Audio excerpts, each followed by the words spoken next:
Recording. Okay, John 14:15 to the end of the chapter, please. Welcome again to all of you who could be doing any number of things right now, but who will, for some reason, sit here for an hour or so every Tuesday night in the off chance that you might hear something good about your God and you don't want to miss it. Dear me, dear me. Maybe too often. Maybe we talk about God's love for us a little bit too much. How could that be possible? Well, that could be possible if, whilst speaking about God's love for us, we neglect to mention our love for God, but more so how God feels, what God thinks about our love for Him, and how rare humanity's love for God is, and how special that is, and that if He's any Father at all, must be delighted when His children respond to His love with their own love. So, before we get fully going, if I can figure out this screen sharing thing, there's something I need you to hear. Because of all the songs ever written and ever sung, no one has ever expressed the joy of being loved more than Jackie Wilson. And as most love songs speak about how much the songwriter loves loving someone else, listening to this song, it's clear that the writer wanted to capture the joy of being loved. And so when I play this, I want you to listen to the song. You'll already know it, so that won't take up much of your attention. And so I want you to listen to the backing, because not only did the songwriter get it, and not only did Jackie get it, but it's clearly evident that the producer understood the message of this song, made evident in the backing. So as you listen to the song, listen also to the backing vocals, the brass and the strings, and in particular what they're playing. And most of all, and this is the funniest part of the song, which solidifies everything that I'm saying to you, listen to the last 5 notes of triumph.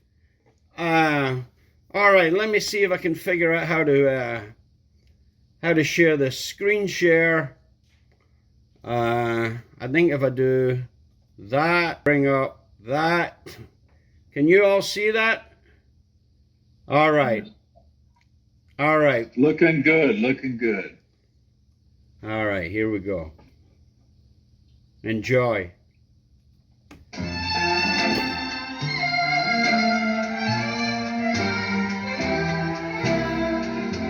Someone to care, someone to share, lonely hours and the moments of despair, to be loved, oh, what a feeling to be loved.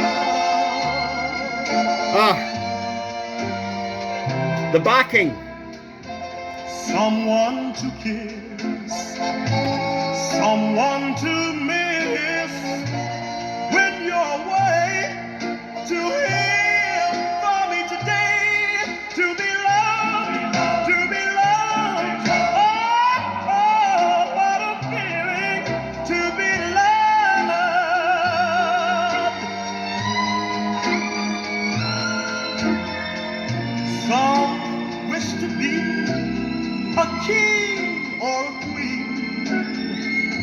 Some wish for fortune and fame, but to be truly, truly, truly loved is more than all of these things. Oh, someone to kiss, someone to miss when you're away, to hear from each day, to be loved, to be loved, to be loved. Oh, what a feeling to be loved, to be loved, to be loved. Oh, what a feeling to be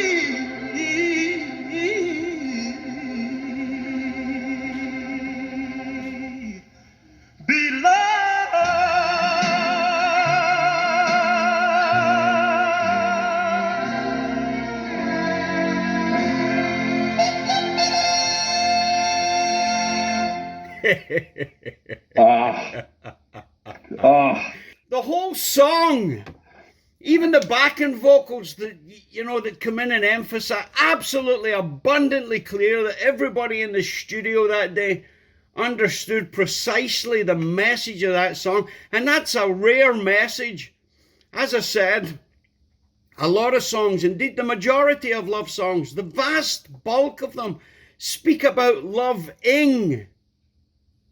I love this song because it speaks about being loved, and does so with all the joy that any man could ever hope to express. To love is a wonderful thing.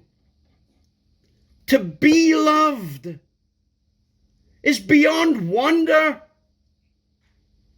More often than not, we can't even love ourselves. So to imagine that someone else is capable of loving us, especially those who know the full depth of us, our faults and our failings, some of these people we've even hurt, and they still love us. You couldn't shake them. A couple of sticks of dynamite wouldn't get them off your tail. They've made up their mind. They're going to love you. How marvelous that these people exist who, through their love for us, speak God into our lives solely by their persistent, incessant, stubborn insistence upon loving us, often in spite of us. And beyond that, even possessing the courage to go the full distance with love that'll hold us to account, that'll expect and demand and challenge us, even rebuke us when necessary. Oh, what a feeling to be loved. Well, surely it wouldn't be too much to speculate that given that we are made in His image, that God also feels this way about those who would dare to love Him. A hidden face.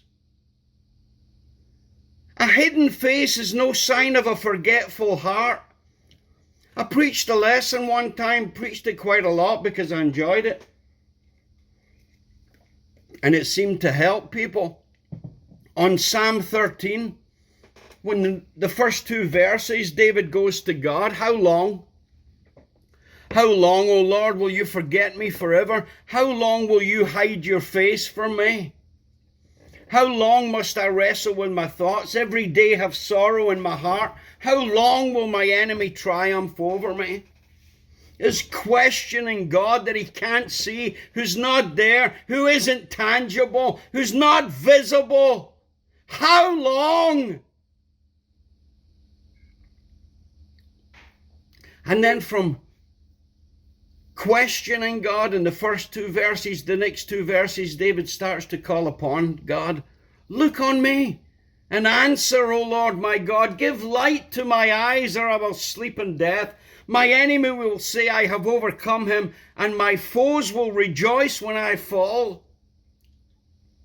And then the final two verses of triumph, where David seems to be holding himself to account, seems to be reminding him, but I trust in your unfailing love. It's almost as though David's grabbing himself. Wait a minute, what are you talking about? You're a truster. Get yourself together, man. That's not you. You're not a questioner. You're not a doubter. You're a lover.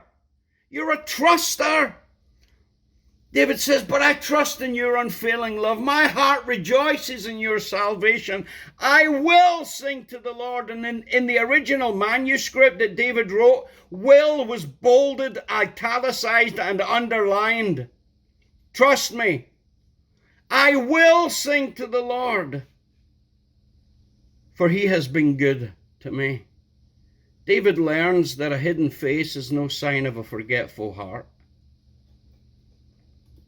Every parent who drops their kid off at college or watches them as they spread their wings and leave home reminds their children with every ounce of their being, just because we're no longer with you physically does not mean that we are absent from you. We are with you in every other way imaginable. A hidden face is no sign of a forgetful heart. And in the context of what's happening in our text, we have Judas who has entered out into the darkness. This is followed by Jesus announcing to them that he's leaving them, and this troubles their hearts. Jesus responds by telling them to still their troubled hearts. And then again does it in this verse. We saw he said it last week. He says it again. And now goes on to supply some of the reasons why their hearts should not be troubled. Now, he's going to tell them that there's a time coming shortly when what he's saying to them will make sense to them, that they'll finally understand the uniqueness of the relationship contained within the oneness of himself and the Father. And he assures them that they are not being abandoned, they are not being orphaned.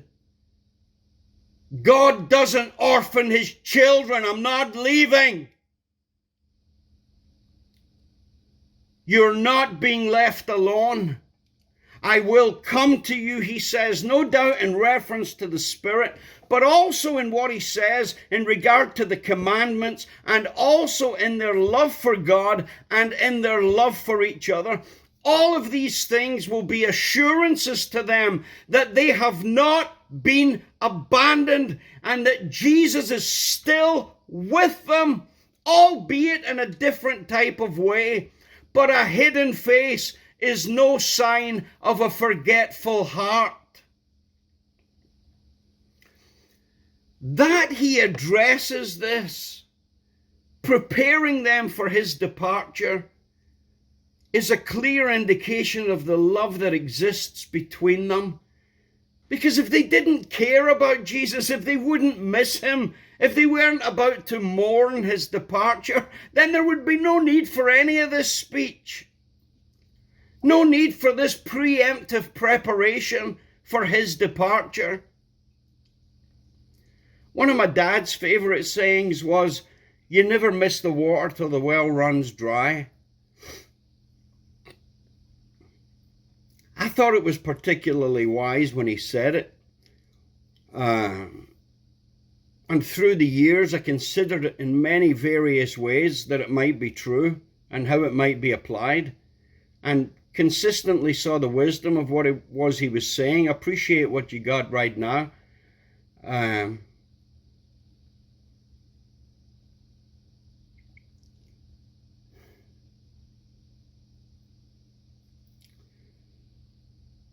Strangely enough, I never for a second considered that it would apply to him, that I would miss him when his well ran dry. and he was the water that was no longer there. I dropped Billy's brother Ian off at the shops while I went and checked in on my dad that day, and he was lying on the floor when I found him, and it took a second or two to register what had happened and that he was gone. And I had just left Ian, and I told Ian I was going back to get him. So I had to leave him to go get Ian and then go back home and phone the rest of my family. Phones at that time were still isolated in houses. But to do that, I had to drive back down to the shops, and I barely remember trying to hold it together so that I could drive. And I found Ian, and I told him. And I can't remember if I told Ian or he just assumed, but he drove. He drove me home so that I could call and let them know. But in that 5-minute drive from the shops to my house, I vividly remember losing it and beating the dashboard of the car to within an inch of its life, with no shortage of tears or volume.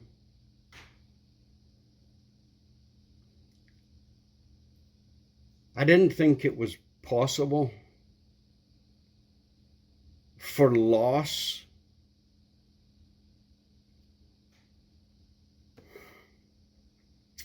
to be so profound.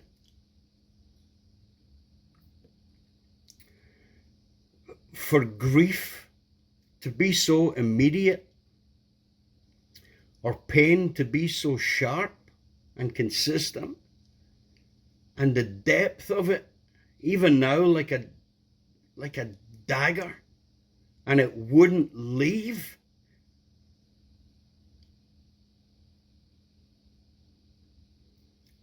There are two other times that are irrelevant, but I think I've been brokenhearted 3 times in my life. Though I've used the phrase as flippantly as everyone else does, I suppose. But others who have experienced a broken heart know exactly what I'm talking about.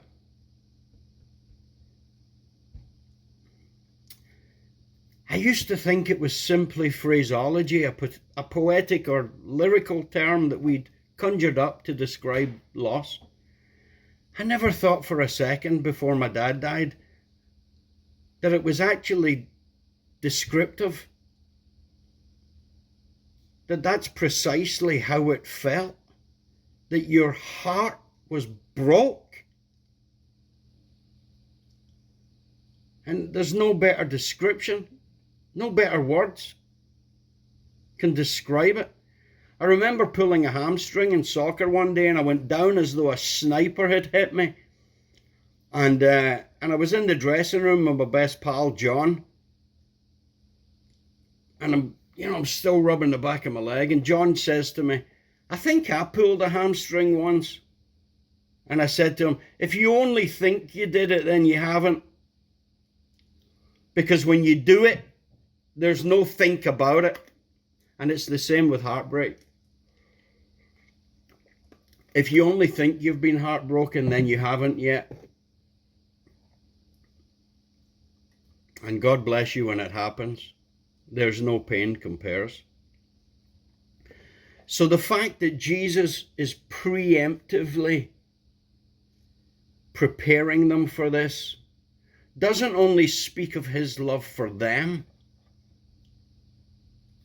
it speaks toward the reciprocal type of love that existed between them. And he's trying to spare them. I wouldn't wish heartbreak on my worst enemy. And as I think about leaving my little ones and Sarah, well, I try not to think about it.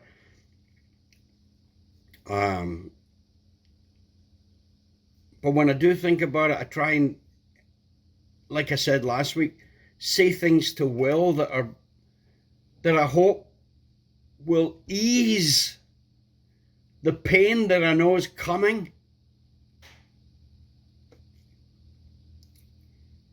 And to know he's going to feel what I felt when my dad went, kills me, causes me sincere grief to think about how much pain my departure will cause them. So much so, I genuinely wish that I could die first, because I would rather mourn them than have them suffer this. But let's face it, time's not on my side. I started too late. And time wasn't on Jesus' side either. And it's a beautiful thing to read here what's going on, that he's not only concerned about them being theologically accurate. We read this stuff as though it's been presented in a lecture room somewhere or from a pulpit. It isn't. It's been spoken around a Passover meal, the greatest meal in Israel's history, where family gathered. So in loving preparation, he prepares them for the pain that they're about to experience when we're bold and selfless enough to love someone else more than we love ourselves. And then they're gone.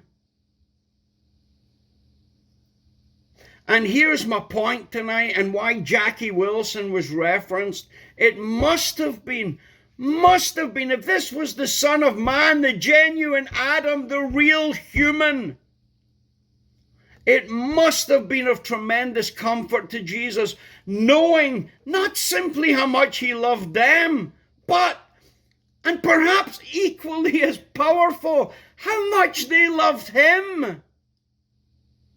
The greatest comfort to me when my dad died was not how much I loved him and the sun rose and set with my father.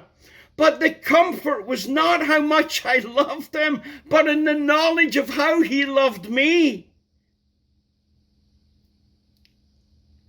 That the son loved his father and without question obeyed him is not up for grabs here. But it's God's love for the world that drove him to the cross. So to have that love returned, as Jackie demonstrated, what a feeling to be loved, to be loved. When the lover of lovers loves and then receives. We all have people, simply because how much they love us, they would run through walls for us. Not because of how much we love them, though that might be equally true, but because how much they love us. And to see this and to know it, to be loved. I wish I could love anyone as much as Will loves me. It staggers me beyond belief to witness this. That Jesus was about to take on the world at its vilest was not lost on him. He knew what lay ahead. He knew the cost involved. He knew what was at stake. And undoubtedly, it would draw upon every reserve that he had. So it's unquestionable to me that some of the strength necessary to face what Jesus is about to face was supplied to Jesus by those who loved him. Not just his love for them, their love for him. How empowering it is to be loved. And that, if any of that is true, and I'm suggesting that it is, then that still remains true for God today. I don't have to tell you guys that how cold and stagnant religion can often become Obedience, rules, laws, don't do this, do that. Here's the 5 ways to be happy. Here's the 6 ways to be profitable. Here's the 7 ways to pray. Here's the 9 reasons why. Here's the, we go to church, sing, pray, stand. Everybody knows when to stand, when to sit. You break the order, you're going against the firing squad.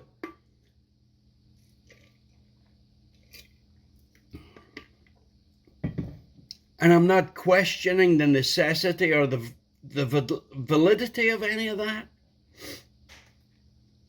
But as Jesus' time grows closer, and we're now hours away, his words now would never be so important as they are now.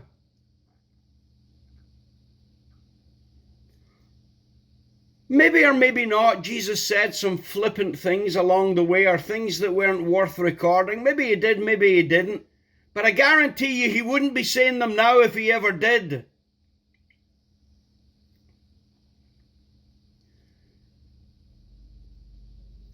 The things that are remembered most when we lose loved ones are the things they said last. You know this, you've been to enough funerals, you've spoke to your children. Well, who saw Daddy last? What did he say? They're of special significance. And knowing this, then he refuses to speak about obedience out with the boundaries of love, or love out with the boundaries of obedience. And notably within the context of their love for him. Love and obedience, inseparable, he wants them to know. Inseparable. Because as you know, that it's possible to love something and give it no obedience. If all we're talking about is affection. And it's also possible to obey something but have no regard or love for them. You do it every day by keeping the speed limit and sending taxes. Obedience without love. Not so in my kingdom, he says. My kingdom is not of this world. It doesn't work the same. It doesn't function the same. And love and obedience are inseparable. 4 times in 7 verses, he impresses this upon them. Verse 15, 16, if you love me, you'll obey what I command. Verse 21, whoever has my command obeys them. He's the one who loves me. 2 verses later, if anyone loves me, he'll obey my teaching. And then 1 verse later again in the negative, he who does not love me will not obey my teaching. 4 times in 7 verses, if you preached like that, they'd fire you. You'd think you were senile. We heard you already. Move on. You're repeating yourself, preacher. No one speaks like this who isn't trying to emphatically, as they can, make a lasting point. Why is the question that must be asked? And it's the most simplest of answers, but it begs to be answered. Why is he speaking like this? Why is he preparing them? Why is he being so emphatic about love and obedience and what it all means? Because he wants to see them again.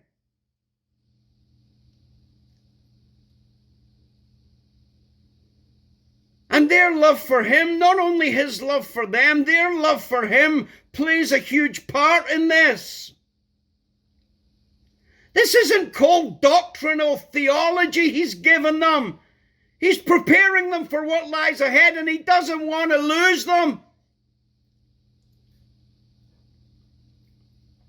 We must guard against reading Christ and reading his departure in the form that we're often tempted to read. Much of Jesus' instruction cold, emotionless lecturing, teaching, as though he's some kind of unattached professor, simply there to pass on some information and go home. All right, boys, I'm here. Here's the rules. Have at it.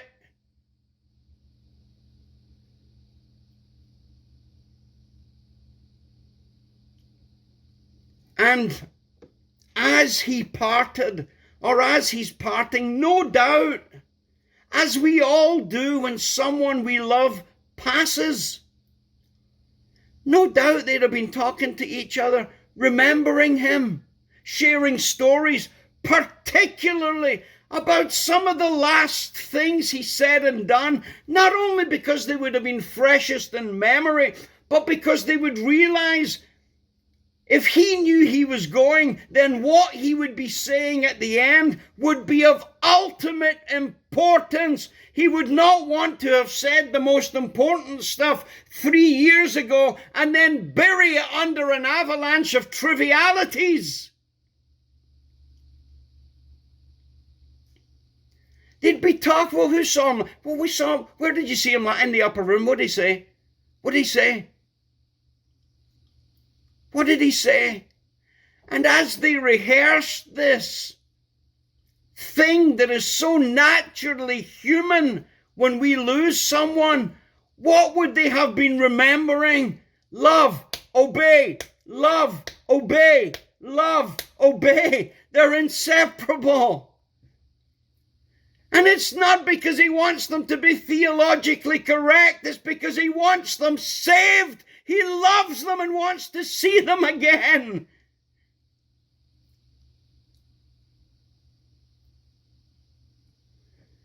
And he's telling them, not as cold theological instruction, but in a context that they have to consider that when they see these things, that they are evidence that he's still with them.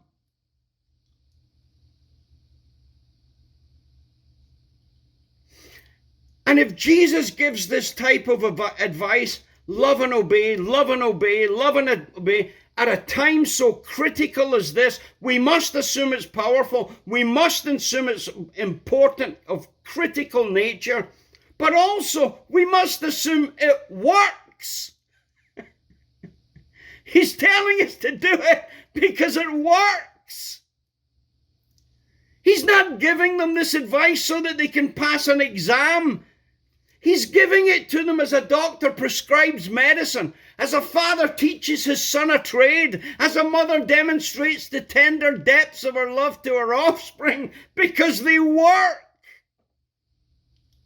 I'm not telling you it is some kind of passing comment or quirky line or some worldly wisdom I've picked up. I'm telling you because it works. When the storms rage, love and obey. When the world bares its teeth at you, love and obey. When it robs you of your most prized possessions, love and obey. And when the grave itself opens its jaws to take from us that which we love the most, love and obey, not because it's documentally accurate, but because it works.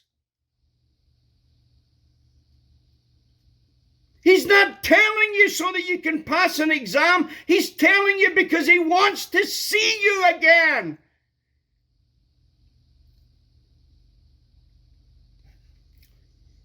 Don't let your hearts be troubled, boys. I'm not leaving you. And you will know this. And here's how you will know it.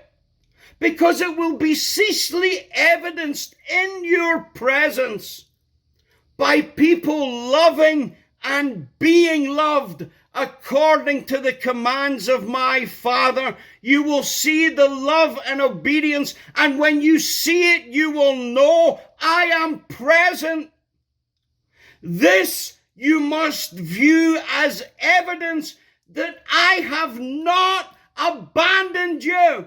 Your Father does not orphan his children.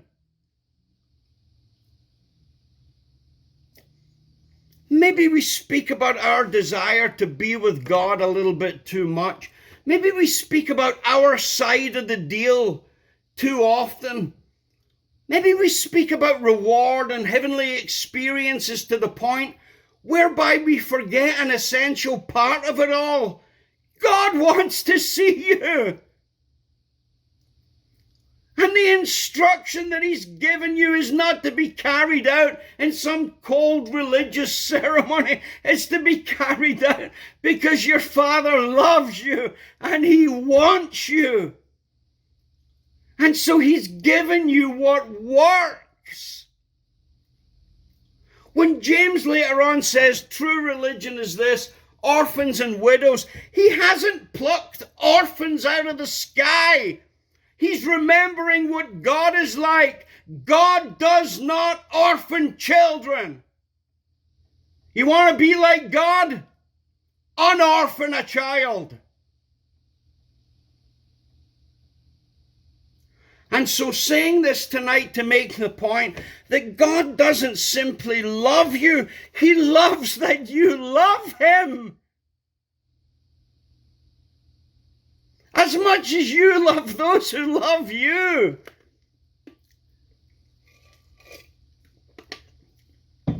And that you do it in a world that is so set against you. In a world where the odds are stacked against you. That you have to do it on a road where the wind and the hail of sin are blowing your coat off. A world that incessantly tries to raise a standard of lies against his truth. That you're doing this in a world that has no regard for him and often despises him.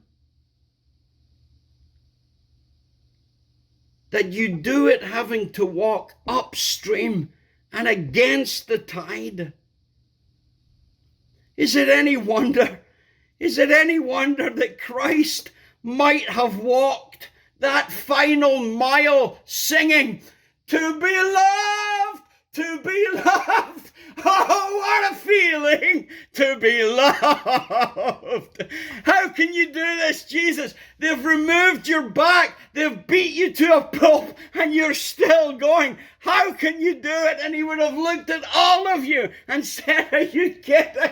Look at them. They love me. There's not a chance in the world I will let them down. And I love them not just because I love them and that I've chosen to love them, but I love them because they love me. If Satan ever came to God and pointed to you, pointed to the church and said, what do you think these... Look at them. There's not a piece of them hanging the right way. You think these people are great? You think they're good? What would God say? God would say, no. No, that's not it at all. It's that they think I'm good. It's that they think I'm great. They trust me in this world. In spite of it all, against it all, they trust me.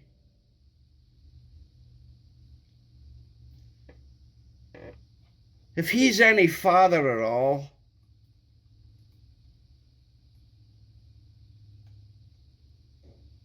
then he spins like a ballerina when you love him. And because you love him, even your sinfulness, look at that, consider that for a minute. Even the things that shame you most, that would make you want to bury your head in the soil for the rest of your life. Those dark, dark things that you wish weren't true. You even love God in spite of those being existent in your life.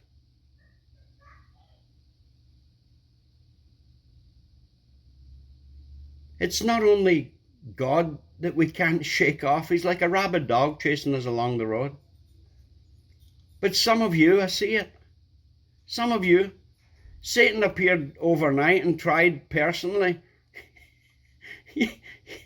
There's nothing he can do. You've already said no to him.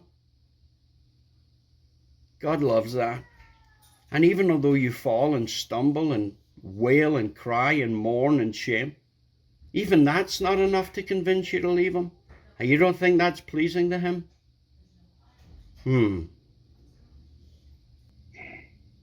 So, it's 9 o'clock, and I did want to finish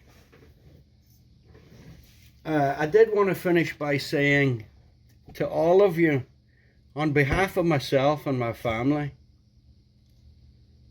thank you for loving such a broken individual and seeing past what is offensive within me and loving me. Thank you for loving me, because to be loved, oh, what a feeling to be loved. Your father spins like a ballerina tonight because he knows that's true of you.